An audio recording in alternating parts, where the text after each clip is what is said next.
He walked toward his father's porch with the irons in his hand. That was the phrase on his mind, and the phrase he would carry for the rest of his life. The morning was the kind the high country makes in late September, when the air off the peaks has already drawn its first knife across the valley. Every breath he took felt like he was breathing in pieces of glass.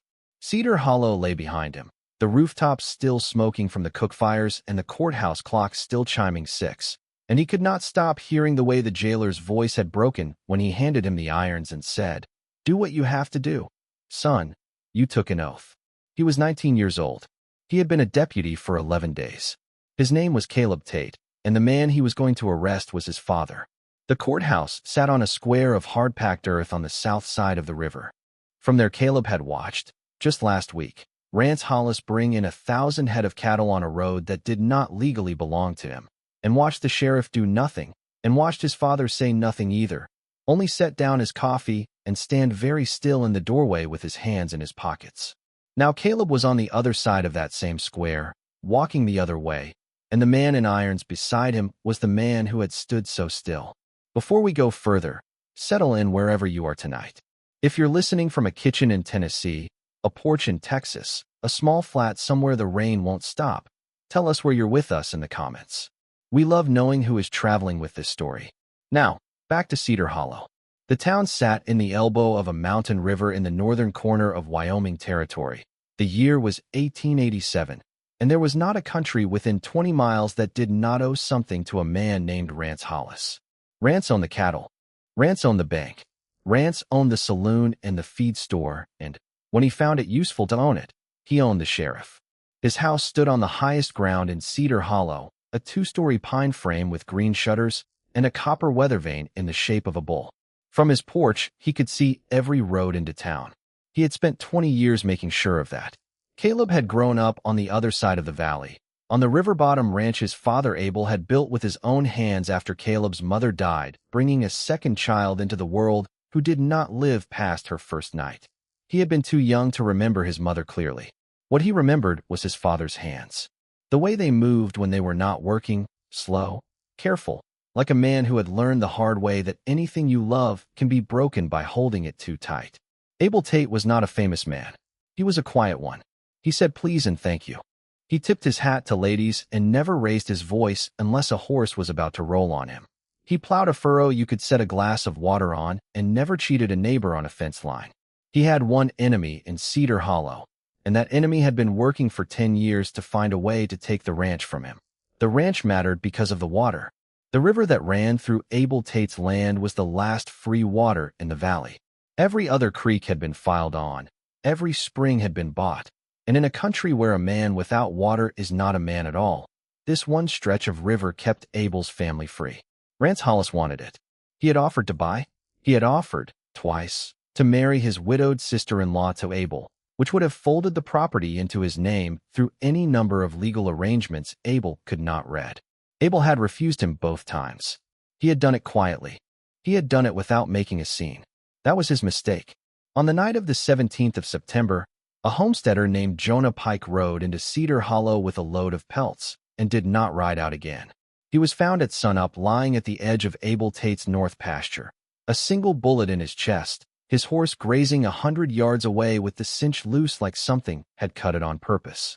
Rance Hollis sent for the sheriff before the body was cold.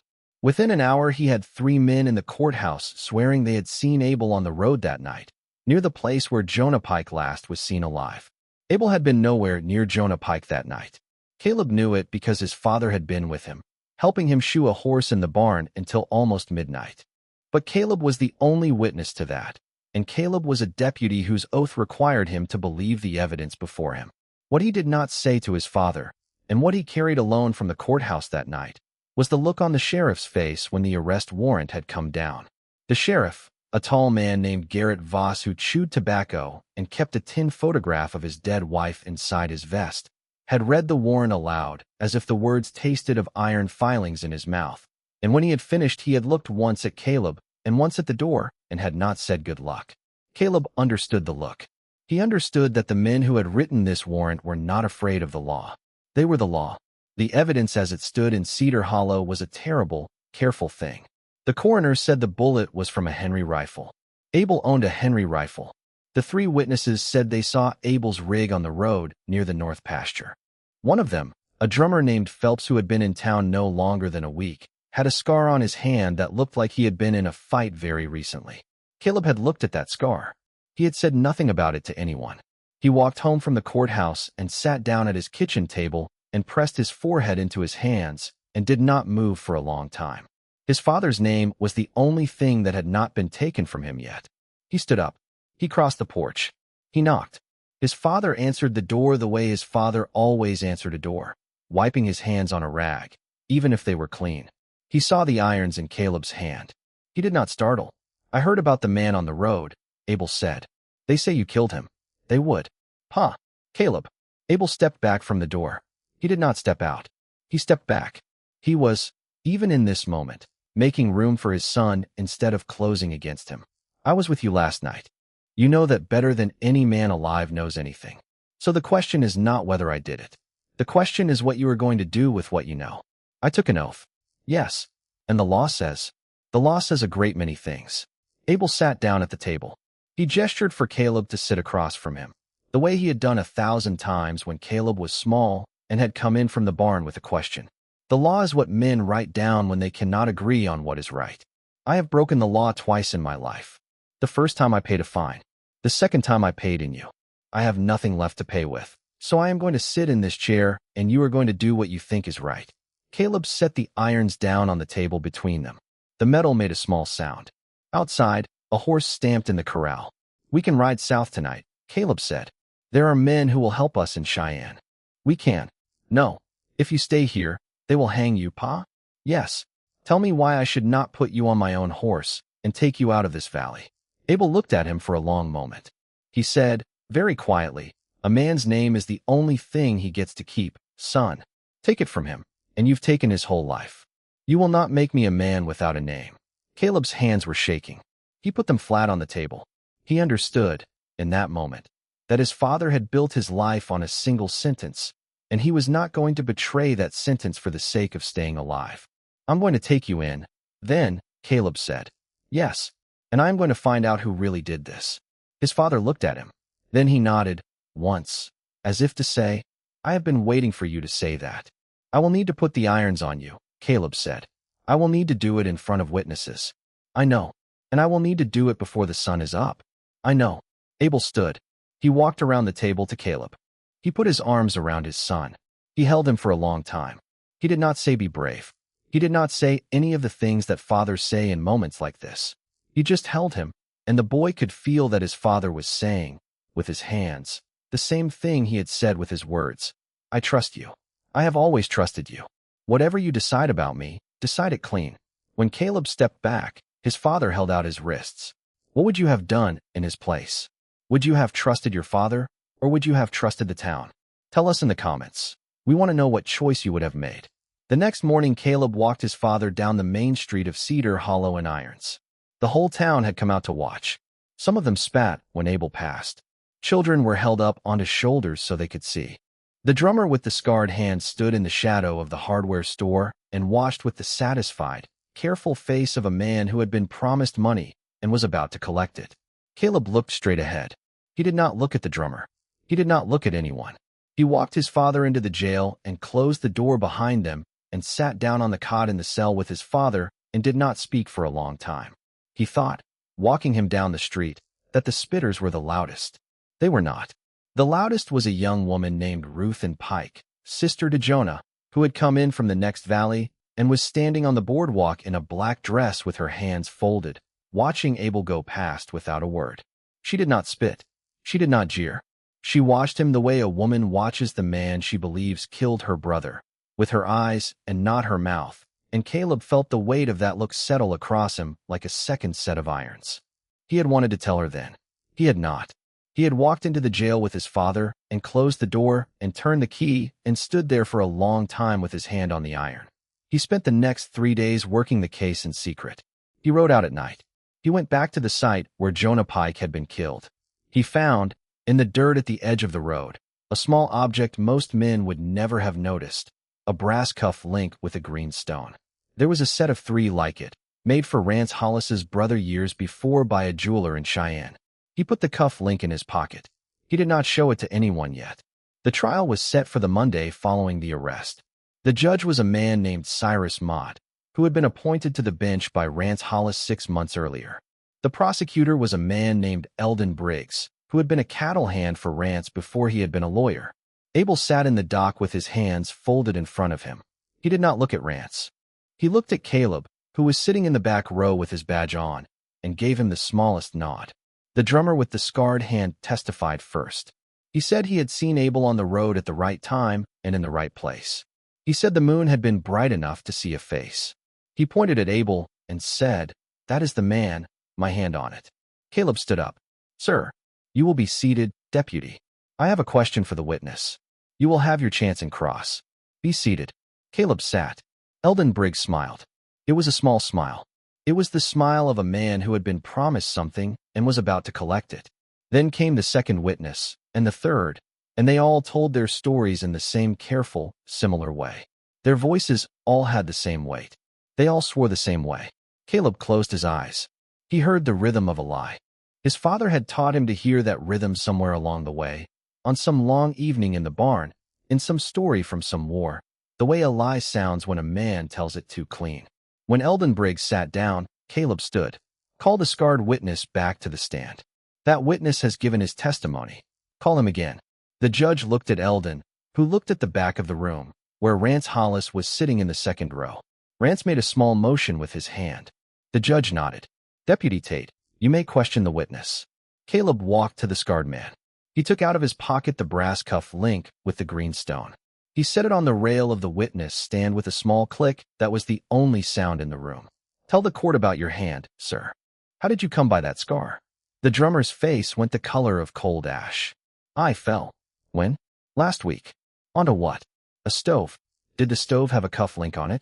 The room went silent. "Where did you find this, deputy?" the judge asked. "In the dirt at the place where Jonah Pike fell, 3 feet from his hand." Eldon Briggs stood. "Your Honor, this is rumor. This is an object of unknown origin. It proves nothing." "It proves," Caleb said, "that someone with a brass cuff link stood within arm's length of the dead man, while his horse was being cut loose. It proves this witness has the mark of a fight less than a week old. It proves he was in a fight. It does not prove my client was in a fight. Your Honor, you will approach the bench." The judge leaned down. He said, very quietly, "Deputy Tate, you're going to lose this. You know who I work for. Sit down." "I'm not going to sit down." "Then I will hold you in contempt." "Then hold me." Caleb stood in the dock while the bailiff read him the contempt charge. Abel smiled for the first time in days. It was such a small thing, the smile, that nobody in the room but Rance Hollis noticed. And Rance, catching it, did not like it. They were given an hour to confer in the cell. Abel sat down on the cot beside Caleb and put his hand on his son's shoulder. Caleb thought back to the way his father used to lift him onto the rail fence as a boy, the way the country opened up in all directions, and his father would point south to a dark blue line of mountains and say, "Those are the Sierra Madres, son," and north to the long wheat-colored hills and say, "That is what a man can do with a piece of ground if he does not lie to it." "I have not been your father for the last 11 days, Abel said. "I have been your son. You have carried me in your arms the way I once carried you. I did not raise you to save me. I raised you to be a man who could see what is in front of him and call it by its name. You have done that. Whatever happens now, you have done that." He thought of those hands on the same shoulder he was leaning against now. He thought, "You have done that. You have done that." His father did not need to say it again. Caleb leaned his forehead against his father's shoulder, the way he had done once when he was small. If this story is moving you, you are exactly who we make these for. A like and a subscribe tells us to keep going. The next morning, Rance Hollis rode into town with a 40-foot wagon and 6 riders and a writ of possession for the River Ranch, signed by the same judge. He intended to take Abel's land before the appeal could be heard. He thought he had time. He did not know that the drummer had already vanished in the night toward Cheyenne. He did not know that Caleb had ridden to the territorial prison in Rawlins to find the brother to whom the cuff links had been made. The brother who had gone to prison in '84 for a crime Rance had paid him to commit and then refused to pay him to forget, and that the brother had been waiting 11 years for someone to come asking the right question. The brother had one more thing to give Caleb. He had a piece of paper, a sworn confession, that he had written in '84 and hidden, sealed and witnessed, in case he ever needed to keep himself alive. Caleb brought it back to Cedar Hollow at dawn. Caleb laid the confession on Cyrus Mott's bench at 8 in the morning, with Rance's brother in chains beside him, and the drummer in chains behind, and 3 other men in chains behind that. Every hired witness on the case. Every man who had lied on the stand. The judge looked at the paper. The judge looked at Caleb. The judge said, "This court is in recess."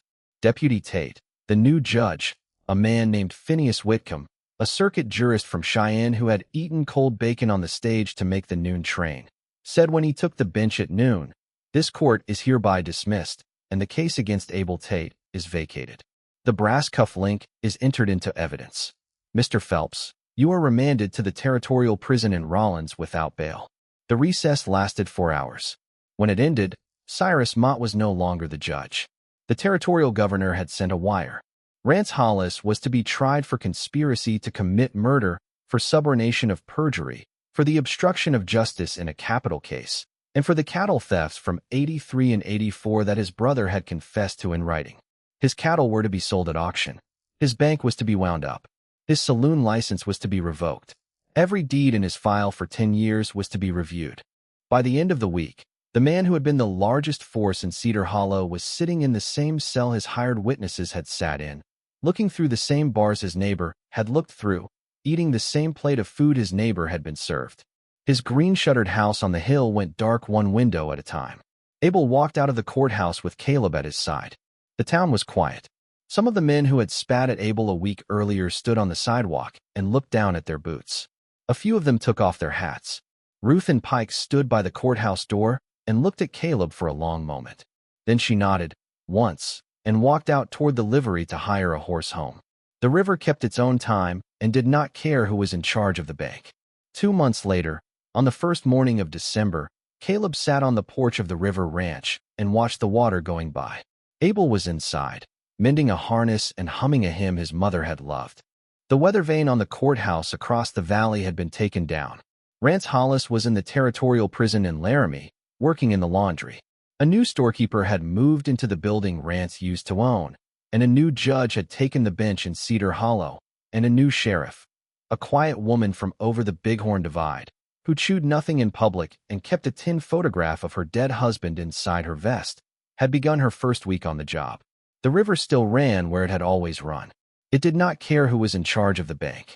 He watched his father's profile in the kitchen window and thought about the way a man's name is the only thing he gets to keep, and how, in the end, his father had been right about that and dead wrong about the cost of keeping it, because, somehow, the keeping had given it back to him too. He thought, then, that he had been wrong about his own age. He had not been 19 through any of this. He had been every age his father had ever been, and his father had been 9, holding a hand, learning to let go. The river kept its own time. So did the two of them. And the goldfinches in the apple tree by the porch lifted one at a time and fell again into the same branch, as if the world had never once asked them to be anywhere else. Next, we'll tell the story of a young widow who answered an advertisement for a wife and arrived at a Texas ranch to find that the man who placed the ad was her childhood sweetheart, who had written those words at her graveside the year she was wrongly reported dead. See you there.